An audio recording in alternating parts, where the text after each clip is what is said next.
more thing, Haley, I would emphasize is I think more broadly in terms of, soldiers coming from marginalized communities or, demographics that are not widely represented in the Army, that's part of why we've got to emphasize positive command climates and inclusion. We get criticized, frankly, sometimes for being woke. I'm not sure what woke means. I think woke means a lot of different things to different people. But first of all, I would say if woke means, we are not focused on warfighting, we are not focused on readiness, that doesn't reflect what I see at installations all around the country or overseas when I go and visit. But I think, we do have a wide range of soldiers in our Army, and we've got to make them all feel included. And that's why a lot of our diversity, equity, and inclusion programs are important. That is, goodness, that is Christine Wormuth, who is the Army Secretary, and explaining that she just doesn't understand what woke means. Welcome back to the program. Your lovable curmudgeon, Dana Loesch, here with you, top of our third hour this Tuesday. Let me tell you something. One of my sons is about to turn 18.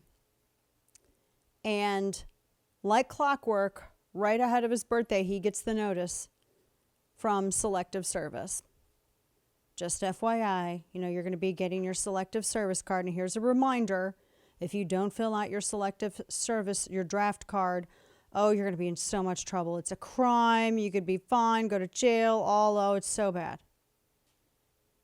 When I hear Christine Wormuth talk about inclusion, there's only one type of soldier that gets the draft card. There's only one type. And there's only one type of soldier that gets in trouble for not filling out the draft card. I mean, there are major consequences. Now, people say, there's not going to be. It would require an act of Congress to reinstate the draft. Well, just so you know, Chuck Schumer's always supported it. And I remember back in the early aughts, that was a bill here after the War on Terror that they were looking at bringing back out. So, yeah, they've always been very excited about it. And don't think that War Inc. doesn't love that idea. There are serious consequences. I mean, criminal penalties, civil penalties. And then you have the Army Secretary talking about inclusion. This is not the military, and I hear this from people who served. And so my opinion on this is largely, to be frank, formed by two things. What I see, the wokery in the military that I see, and what I hear from my friends who served and my family who served. It's very different.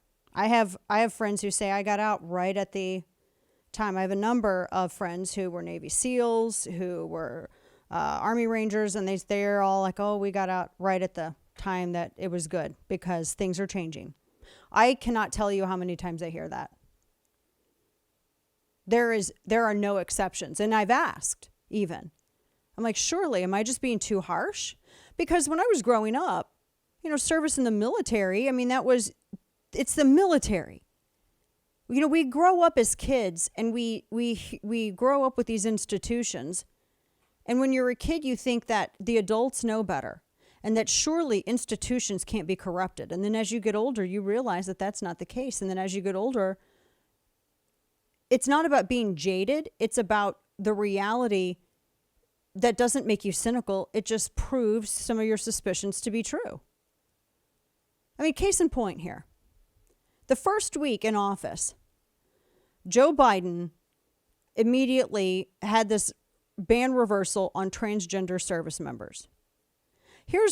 I don't care what your opinion is of who someone sleeps with or how they want to identify.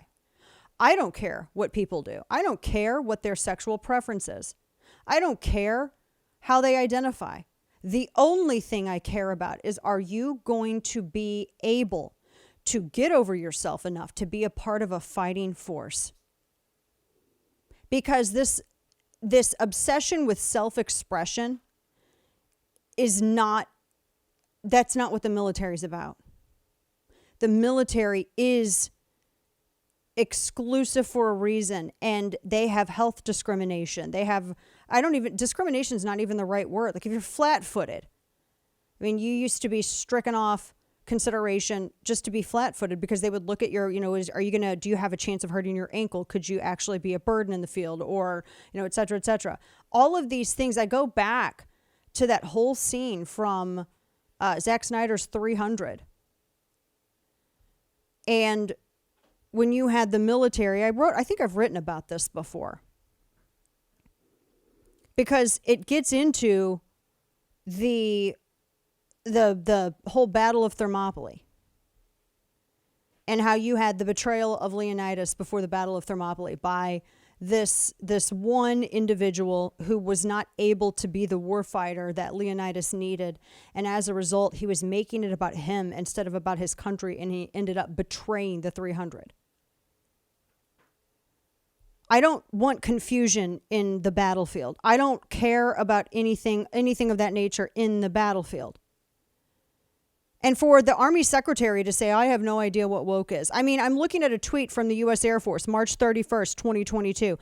Today is Trans Day of Visibility. Check out Undersecretary Air Force Jones talk with Lieutenant Colonel Bree Fram, the highest ranking openly transgender Department of Defense officer. Blah, blah, blah.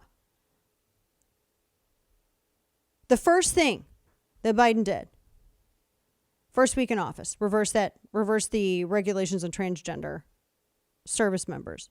Then you had the vaccine mandate, forcing our soldiers to get an injection that didn't do what they said it did. Then the Navy came out with a video talking about preferred pronouns, an instruction video about preferred pronouns in the Navy. And then you had all of these branches. Oh, we're going to celebrate this month and that month and Pride Month and all of this. Then you had the issue of taxpayer-funded gender reassignment surgeries and treatments within the military. Military drag shows for families. And then service members who were triggered by state laws on abortions, which, by the way, there's no law that prohibits it for the life of the mother at all whatsoever, so don't.